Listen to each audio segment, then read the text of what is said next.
안녕하세요. 미스터리 수사국입니다. 오늘은 미국 코네티컷주에서 발생한 나무 분쇄기 사건에 대해 소개해드리겠습니다. 이야기의 주인공 헬레 크래프트는 덴마크 북부의 한 마을에서 태어났습니다.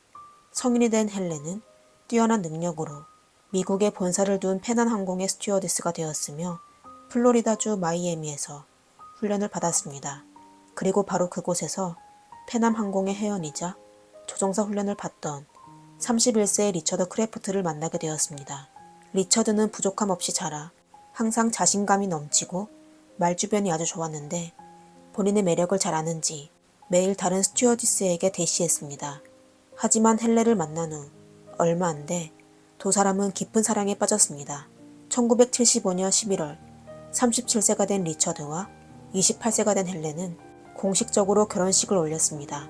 이듬해 그들은 뉴타운이라는 작은 마을로 이사하여 정착했고 이남일녀의 자식을 낳아 행복한 삶을 살았습니다.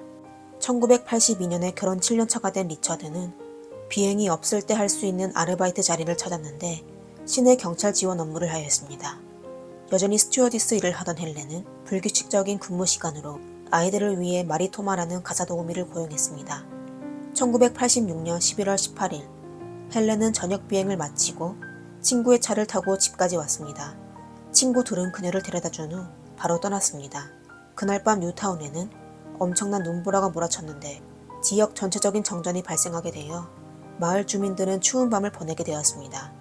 이튿날 새벽 6시 아침 해가 뜨지 않은 시간 여전히 정전 때문에 조명과 난방장치가 작동되지 않아 남편 리처드는 가사도우미 마리를 깨워 애들 셋을 데리고 아직 정전되지 않은 여동생의 집으로 가자고 제안했습니다.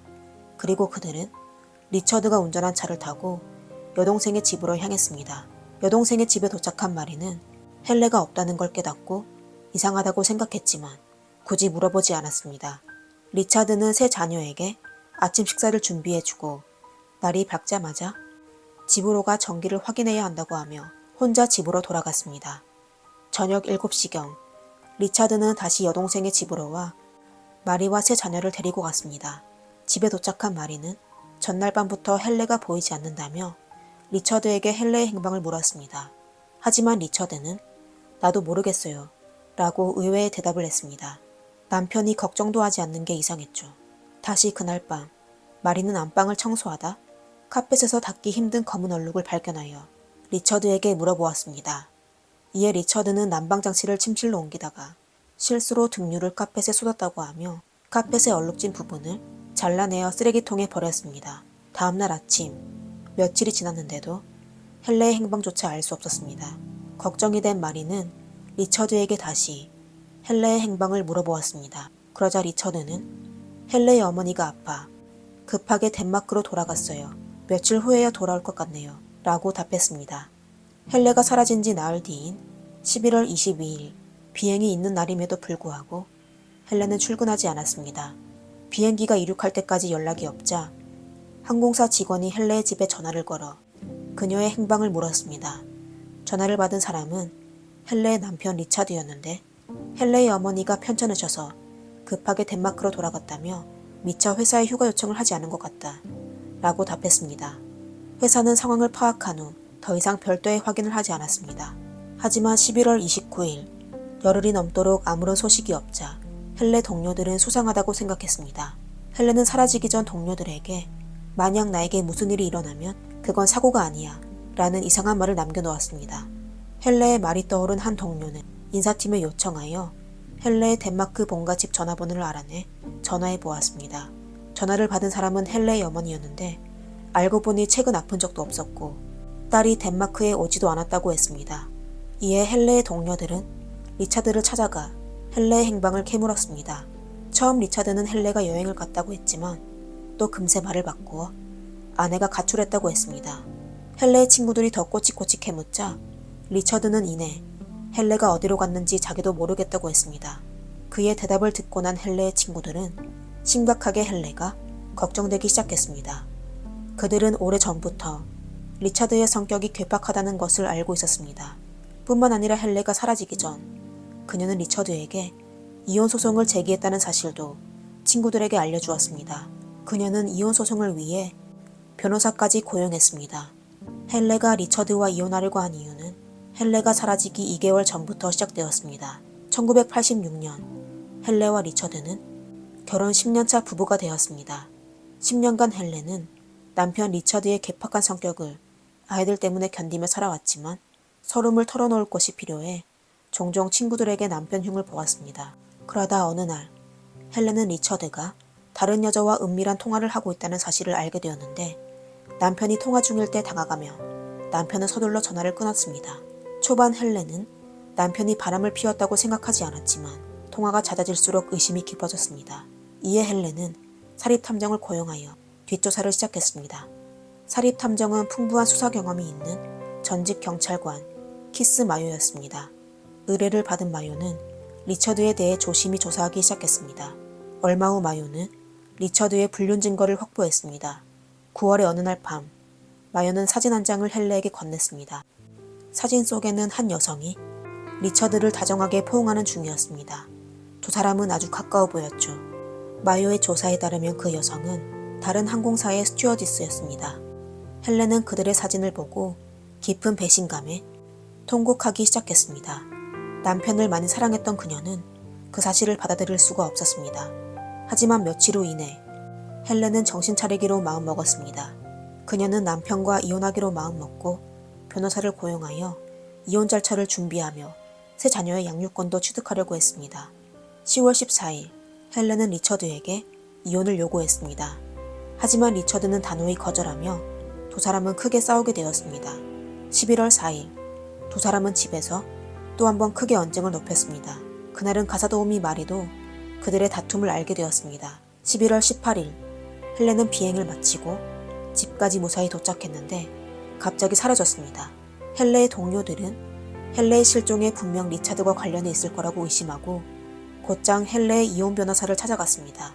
헬레의 변호사는 그녀가 실종되었다는 소식을 알게 된 후 헬레가 고용했던 사립탐정 마요를 찾아갔습니다. 헬레가 사라진 지 13일 후인 12월 1일 마요는 헬레의 가족에 대해 잘 알고 있었습니다. 헬레가 실종된 지 열흘이 넘었다는 소식을 듣고 그는 바로 경찰에 신고하였습니다. 신고를 받은 지역 경찰은 바로 리처드에 대한 조사를 시작했습니다. 하지만 경찰들은 조사 중이던 그 용의자가 마을에서 보조경찰 일을 하고 있던 리처드라는 걸 알게 되었습니다. 알고 보니 사건 조사를 담당한 경찰은 리처드와 서로 아는 사이였던 것입니다. 그리고 사건을 신고한 사람이 실종자 헬레의 가족이 아니어서 경찰은 이를 심각하게 받아들이지 않았습니다.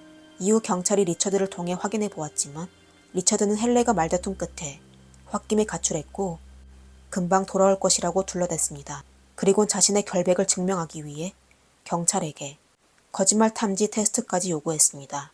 심리 전문가가 피험자에게 몇 가지 질문을 한 다음 피험자가 질문에 답할 때 일련의 생리학적 반응 변화를 확인하여 거짓말 여부를 판단했는데 리처드는 3번의 거짓말 탐지기 테스트를 전부 통과했습니다. 이에 경찰은 리처드는 헬레의 실종과 아무런 관련이 없다고 결론 내렸습니다. 하지만 마요는 경찰의 테스트 결과를 믿지 않았습니다. 마요는 리처드를 잘 알고 있고 헬레의 실종이 무조건 리처드와 관련이 있을 거라고 믿었습니다. 그는 확인을 위해 가사도우미 마리를 찾아갔습니다. 마리는 마요에게 안방 침실 카펫에서 발견한 얼룩을 리처드가 처리한 적이 있다고 말해주었습니다. 그녀의 말을 들은 마요는 카펫에 묻은 얼룩이 헬레의 흔적이며 리처드가 증거를 없애려고 카펫을 처리한 것이라고 추측했습니다.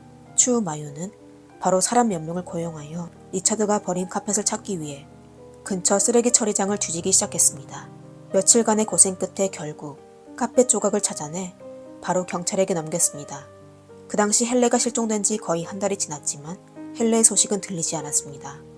기묘한 실종 사건이 일어나자 현지 언론이 관심을 가지고 신문과 TV를 통해 헬레의 실종 소식을 실었습니다. 시민들의 관심은 점점 더 커져가는데 경찰은 여전히 유력한 증거를 확보하지 못했습니다. 대중의 압력의 사건은 코네티컷주 경찰에 넘겨졌습니다. 주 경찰은 이 사건을 아주 신중하게 여기며 법의학 전문가 이창유 박사를 사건 현장에 파견시켰습니다. 이창유 박사는 아쉽지만 헬레가 이미 세상을 떠났을 거라고 추측했습니다. 이는 고의로 저지른 범죄이며 남편 리처드의 혐의가 가장 컸습니다. 이창유 박사는 마요가 제공한 카펫 조각을 실험실로 보냈습니다. 1980년대에는 DNA 감식 수준이 발달하지 않아 카펫에 묻은 얼룩이 헬레의 DNA가 포함되어 있는지 확인할 수 없었습니다. 하지만 이창류 박사는 포기하지 않고 리처드의 집까지 찾아가 가사도우미 마리에게 상황을 확인했습니다. 이창류 박사가 사건을 인계받은 후 유력한 단서가 많이 확보되었습니다. 리처드의 신용카드 지출 명세를 확인한 결과 그는 헬레가 사라지기 불과 5일 전인 11월 13일에 가전 매장을 방문하여 대용량 냉동고를 구입했습니다. 가전 매장 주인은 리처드를 잘 기억한다고 했었는데 주문 당시 전화번호와 주소를 남기지 않았고 방문 배송을 거부하며 본인이 직접 물건을 픽업하겠다고 했다고 진술했습니다. 11월 17일 실제 리처드는 가전 매장을 들러 냉장고를 가져갔습니다. 신용카드 내역 중 11월 19일엔 타지에서 트럭과 나무 분쇄기를 임대했습니다. 나무 분쇄기의 사이즈는 어마어마했습니다. 직경 30cm의 나무까지 분쇄할 수 있었습니다. 리처드는 심지어 시트와 이불도 구매했습니다. 이러한 단서를 얻은 후 이창류 박사는 리처드를 유력한 용의자로 지목하고 침실에서 다른 증거가 있을 거라고 확신했습니다. 이창류 박사는 법원에 수색영장을 신청했는데 그 당시 경찰은 리처드가 헬레의 실종과 관련이 있다는 아무런 증거가 없었고 또 헬레를 찾지 못하여 수색영장을 발부하기를 꺼려했습니다. 하지만 얼마 후 경찰은 리처드가 한동안 비밀요원 일을 했다는 사실을 알게 되었습니다. 다시 얘기하자면 그는 특별한 훈련을 받아 거짓말 탐지기의 테스트를 쉽게 통과할 수 있었던 것입니다. 이게 바로 리처드가 거짓말 탐지 테스트를 요청한 이유였습니다. 이 단서로 법원은 수색영장을 발부하게 되었습니다. 12월 25일은 크리스마스에 리처드가 세 자녀를 데리고 해변으로 휴가를 떠났습니다. 이창류 박사는 이때다 싶어 그의 집을 수색하기 시작했습니다.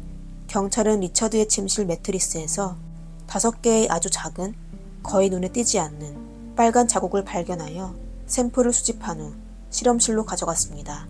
결국 그 흔적은 헬레의 DNA와 일치하는 것으로 확인했습니다. 이창류 박사의 팀은 또 리처드의 집 화장실에 있는 수건을 루미놀 테스트를 진행했습니다. 알고 보니 모든 수건에 붉은색 체액이 남아 있었습니다. 그리고 추가로 나무 분쇄기를 임대한 단서를 따라갔고 한 목격자를 찾아냈습니다. 목격자는 조셉 헤인이며 현지에서 눈청소 일을 했습니다.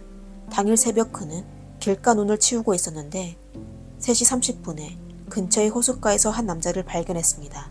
남자 곁에는 트럭이 주차되어 있었고 나무 분쇄기가 있었는데 나무를 청소하고 있는 것 같다고 했습니다.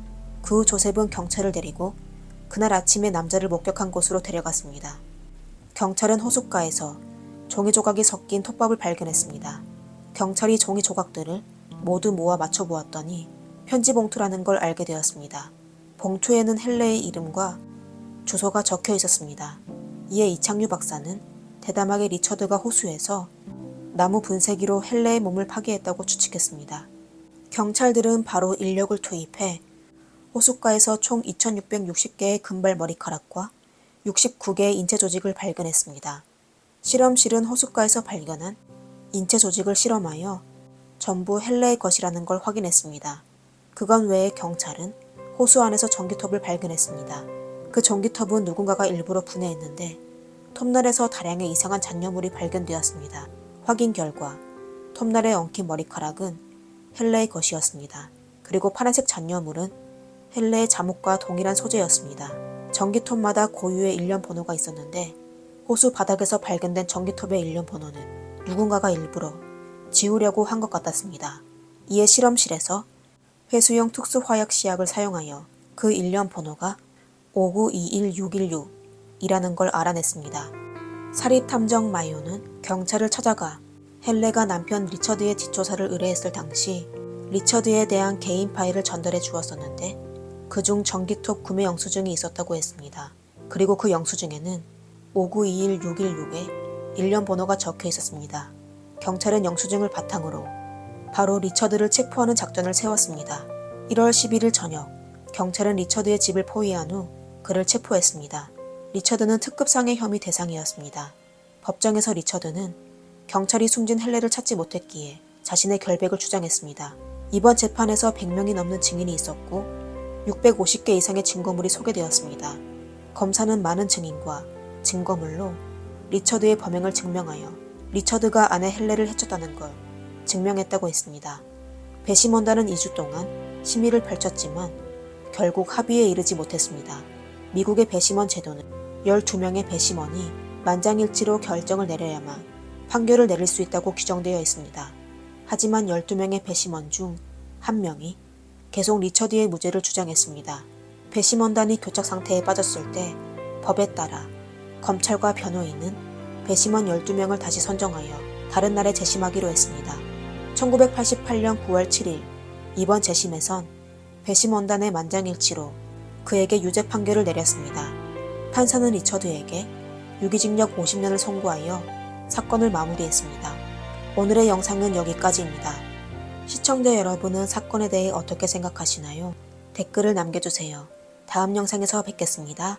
감사합니다.